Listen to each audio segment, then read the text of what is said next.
The Italian Wine Podcast is the community-driven platform for Italian wine geeks around the world. Support the show by donating at ItalianWinepodcast.com. Donate €5 or more and we'll send you a copy of our latest book, My Italian Grape Geek Journal, absolutely free. To get your free copy of My Italian Grape Geek Journal, click Support Us at ItalianWinepodcast.com or wherever you get your pods. Grazie mille. Welcome to Wine, Food and Travel with me, Marc Millon, on Italian Wine Podcast. Listen in as we journey to some of Italy's most beautiful places in the company of those who know them best, the families who grow grapes and make fabulous wines. Through their stories, we will learn not just about their wines, but also about their ways of life, the local and regional foods and specialities that pair naturally with their wines, and the most beautiful places to visit. We have a wonderful journey of discovery ahead of us, and I hope you will join me. Welcome to Wine, Food and Travel with me, Marc Millon, on Italian Wine Podcast. Today it's my great pleasure to travel to southern Tuscany, to the Maremma, to meet Clara Gentili, CEO of Fattoria Le Pupille. Thank you so much for being my guest today, Clara. How are you? I'm very well, thank you. And thank you for inviting me today here with you, Marc. Oh, no, it's a pleasure to talk to you, and it will be a pleasure for us and our listeners to travel to Maremma, which is a very different world to other parts of Tuscany. Still, I think, undiscovered by many and completely unique. Can you describe this area and tell us what makes Maremma so special? Yes. First of all, I would like to say that I'm a very, very big fan of Maremma. I grew up here and I consider myself very lucky for this because I think it's a really special place. As you were saying, it's an untouched place, very not unbuilded, and there are still a lot of hidden gems to discover. What I love about Maremma is the fact that here we have many different natural aspects. So there is a beautiful coast, a beautiful sea, but also a very wild countryside, and also the mountain. It's of course a very small mountain, but there is a very nice mountain. So you really have everything just in one small, tiny place. And I think this is really, really beautiful. Okay, so the Maremma, it's a Tuscan seaboard, the southern Tuscan seaboard, looking out to Monte Argentario and, as you say, this wild interior. It's also very rich culturally, isn't it? The Etruscans were in this part of Tuscany, and that means that grapevines have probably been cultivated here for more than 2,000 years. But it's a relatively modern wine zone, isn't it? I mean, the development of Maremma as a wine zone is quite recent. And your mother, Elisabetta Geppetti, who founded the estate, is considered one of the pioneers in the creation of the Maremma wine zone. So tell us a bit about your mother's story and the story of Fattoria Le Pupille. First of all, why is it called Le Pupille? That's a nice question. So the name comes from this place that it's called, that local people used to call Le Pupille.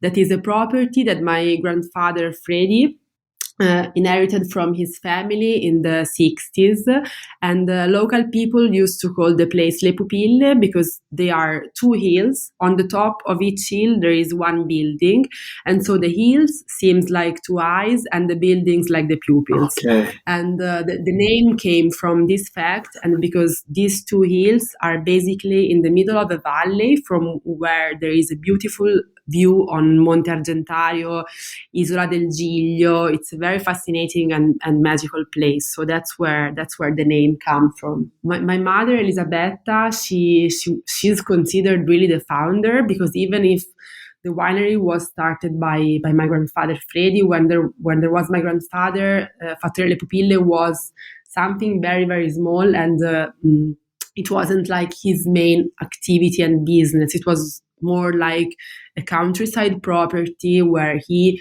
loved to come and where he started making wine. But this was like a side job, and it was more like a hobby, while my mother Elisabetta was the one that who really decided to dedicate fully her life to the wine production. And she was very young when she decided to do this. She was only 20 years old, so super, super young.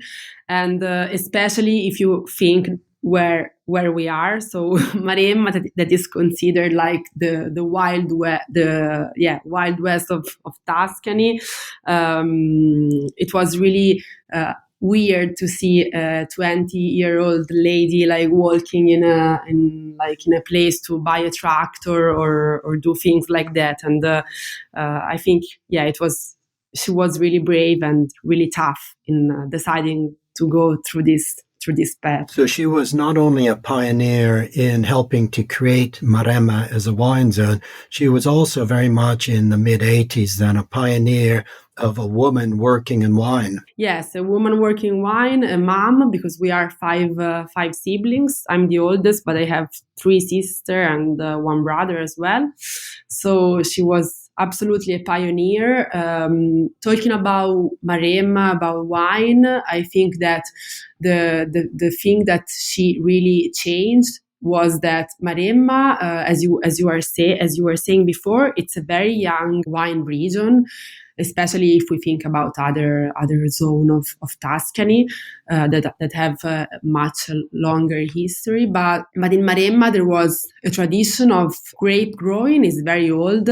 And in fact, as you were mentioning before, the Etruscans, we found recently, I think 10 years ago, they found in a village, in a very ancient village close to where my mother lived, they found like a big amphora where inside they found DNA traces of wine.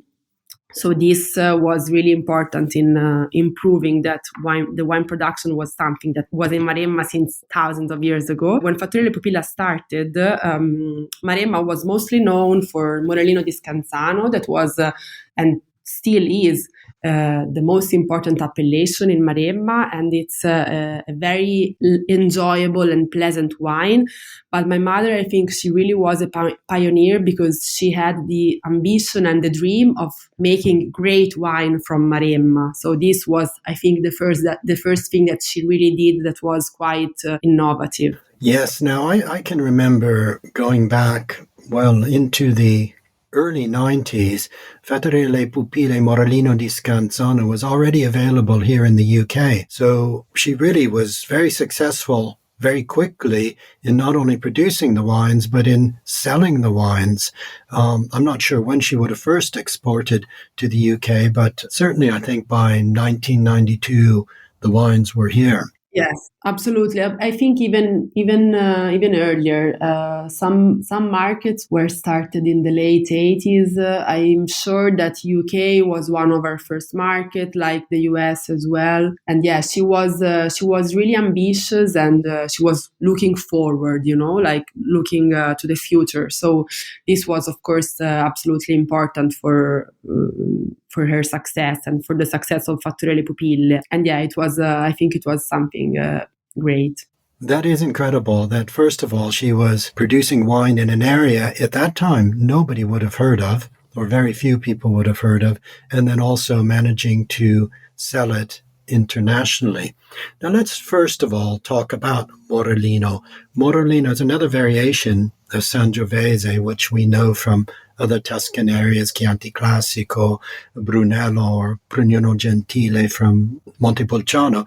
Tell us about Morellino. What is special about it, and what type of wine does it produce? So I think that the main reason why the Morellino is so special is, of course, the place where we are. So Maremma is this, as we were saying before, this magical land where you have the sea. The sea, it's the most influencing factor on the grapes, and but also the fact that Maremma is on the coast, but the altitude in Maremma is quite important because we, for example, our vineyards, they all have an altitude that is about 200 meters above the sea level. So we are talking about being on the coast, but at the same time having an altitude means having a lot of freshness, a lot of aromaticity as well on the grapes. So this is very important.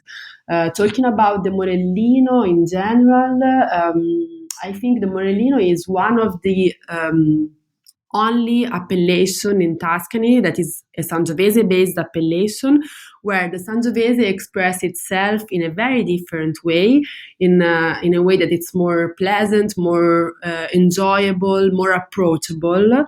And in fact, for example, the Morellino doesn't require any aging. So this is something very important to give people an idea of what to expect when they drink Morellino di Scanzano. And something that I really like about the Morellino is that you often find this note of cherry that is very typical in the Sangiovese here, but at the same time a lot of freshness, a lot of crunchiness, and this is, I think, what makes the Morellino unique and different. Yes, it's a beautiful wine, a wine that one can really enjoy with food, which we'll talk a bit about a little later.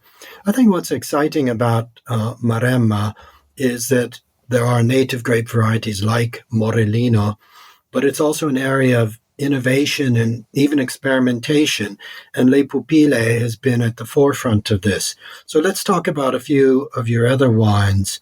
For example, Saffredi, which is, I know, a flagship wine that has been produced on your estate for a number of decades. Yes, Saffredi is for sure our most important wine, not only because it's our flagship wine, but first of all because I think it's the first wine and the first project that my mother Elisabetta made by herself when my grandfather Freddy was not here anymore, and Saffredi was really an intuition. I think we can really call it like this because it's a wine that comes from this single vineyard, that it's a vineyard that my mother wanted and where she decided to plant only international varietals, so mostly Cabernet Sauvignon and Merlot. And then the third varietal has changed a little bit in the year, but now today we have Petit Verdot as a third complementary varietal.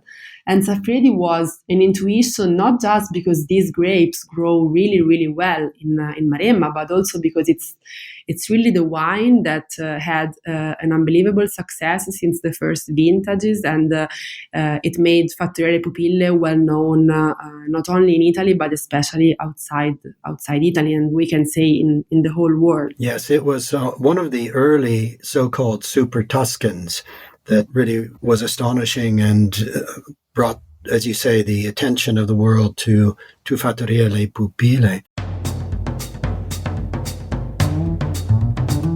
Italian Wine Podcast. If you think you love wine as much as we do, then give us a like and a follow anywhere you get your pods. Let's talk about a couple of other wines that I know you're very proud of. I was just reading in this month's decanter about Piemme, produced from 100% Petit Mansang, a grape I know from French Gascony. I've never heard of this cultivated in Tuscany. So tell us a little bit about this wine. So Piemme, it's probably the wine that in the last year is giving us more satisfaction in terms of like feedback and excitement when people try it and when people taste it. It's a wine that came from our dream of having great white wine in a land that it's mostly vocated to the production of great red wine. And after thinking about it, after trying to find the perfect varietal for this dream that we had, we found ourselves working with this varietal Petit Mansang that we grow since more than 20 years. We were using it only as a complementary varietal on Poggio Argentaggio, that is our like fresh white wine. And after some years that we were experimenting with it for the Poggio Argentaggio, we really understood the potential of this varietal, and we decided to start doing some separate fermentation in order to see if we could produce a 100% Petit Mansang, and that's how the project started. The first vintage released was 2014. Today the wine is quite different from the first couple of vintages, and my brother Ettore, who is since 2019 the winemaker and the vineyard manager and in charge of the whole production, is really dedicating himself to this project with a lot of excitement. And I think that today the wine is really, really surprising, and it really emotions people when they try it. Describe the style of the wine. I haven't tasted it. First of all, I would say that it's sharp because the acidity, it's really, really beautiful. But at the same time, it's warm, not warm, but full. It's full, rich, and complex. It's very difficult to explain the PM to someone who hasn't tasted. It's probably the most difficult wine that we produce to explain. But I would use these words to describe it. Okay, well, I look forward to tasting that. Now, can we also talk about the Le Pupille Syrah, which is, I know Syrah is a variety that grows very well in southern Tuscany, and I know it's an important variety for you as well. Exactly. Syrah, it's an important variety for us because we've been using it for many years. It's also been part of Saffredi blend for almost 10 years. So it's a grape that we know very well. And my mother, Elisabetta, she had this idea of producing a 100% Syrah for years. And then finally, after a lot of research, we selected 2 parcels where we have Syrah, and we decided to produce a wine from these 2 different patches of vineyard. They are 2 very small parcels. We're talking about less than 2 hectares in total. And so that's how the idea came. When we decided to make a Syrah 100%, we were really trying to figure out which was the best way to give more importance to the varietal, so to the characteristics of the varietal. And so we decided to do something a little bit different from what is our tradition, because usually at Fattoria Le Pupille we are very classic in terms of winemaking. And so on Le Pupille and on PM as well, we allowed ourselves to be a little bit more creative and like also playful in a way. And so Le Pupille is a wine that it's made in 2 different containers. The grapes coming from one vineyard are fermented in open tonneau, and the grapes coming from the other are fermented in terracotta jars, orci, that we buy in Panzano. And so it's something very, very special, very different. It's the only wine that we produce where there is spontaneous fermentation, and it's a wine that we really love making. The orci, what size would those be? They are 500 liters, and as well as the tonneau. So the 2 containers have the same sizing. Would those be the same orci that would have been used for olive oil, for example? Exactly. They are pretty much the same. I mean, the shape is the same, but the one for the olive oil, they had like something that was protected, because the terracotta is very porous, and so it really absorbs a lot of liquid. And so when they were using the orci for the olive oil, they were putting inside like a small layer of something to avoid the orcio to absorb all the olive oil, while of course the one that we use for the wine are pure clay, pure terracotta. Okay. And how does the wines that result differ if you were tasting, say, the Syrah from the tonneau and the Syrah from the orcio? So the Syrah from the orcio is really, I think, the pure expression of the vineyard. There is no influence of anything, like, you know what I mean? Like, it's the pure expression of what the grape juice would be without any, like, human touch, let's say. Well, of course, the one that we ferment in the tonneau, even if we use tonneau that are not new, so the toasting is very light, but of course, it's more like gentle, a little bit more fine in a way. Okay, that's really interesting. And afterwards, then the 2 wines are assembled together. Exactly. We assemble the 2 wines, and then we put them back in a little bit of oak for like 1 year approximately, because we need to protect, the wine, because the orto, as I was saying, is very porous, and so the risk is that there is too much oxygenation. So that's why we need a little bit of oak as well in the aging. You produce a really fascinating range of wines, from the whites, of course, and the traditional Morellino di Scansano, to the Saffredi, and the Le Pupille Syrah. Wines that I think really pair beautifully with food. So I'd like to turn now to the gastronomy of La Maremma, and perhaps some of the local foods that you would say, I really love drinking these wines with some of these dishes. Okay, so Maremma is quite I think surprising in terms of food, because most of the people, when they think about Maremma, I think that they imagine wild boar and basically wild boar and wild boar again.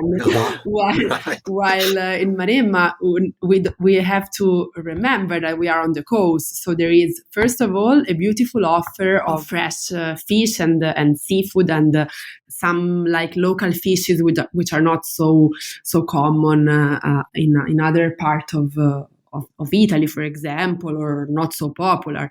And then, of course, there is wild boar. Of course, it's very, very popular here. But, for example, one of my favorite dish is a soup called acqua cotta.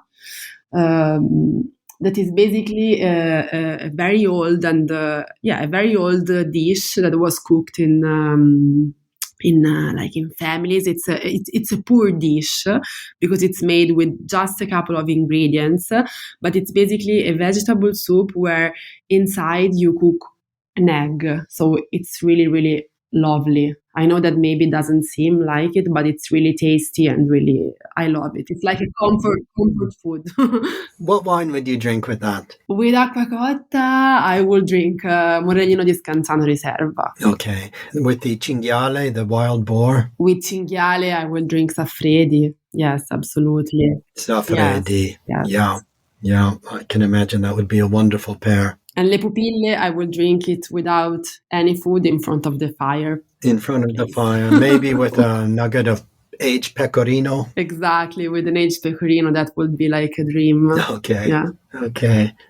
Now, let's turn to hospitality at Le Pupille. Can our listeners come and discover this wonderful and special place? They can, absolutely. We are open for visitors for the whole year. And also we have some news, because we are now in the middle of building a new building. So we are now building a new place where we will move the offices, and we will have not a big, but like a more wide wine shop, with the possibility of tasting wines even without reservation, because right now we are open only on reservation. The idea is also of making four rooms for our guests or for people who want to stay in the middle of the vineyard. Is this the main villa that is pictured on the label? Exactly. That's the place where there will be these 4 special rooms in, I think, next spring or next summer. And the winery is below that, is that right? Exactly. Below that, we have the cellar, where we have the barrique cellar. Basically, there is only Saffredi right now there, because Poggio Valente and Le Pupille and the Riserva, they are in another building where we have Tonneau and Botti Grandi. So right now in the main villa, we have at the first floor the offices, and at the ground level we have a small wine shop and the barrique cellar. Okay, well, what a wonderful place. People will sleep with Saffredi resting below them. How wonderful. And maybe if they're not sleeping very well, they might wander down into the cellar. Exactly. Yes.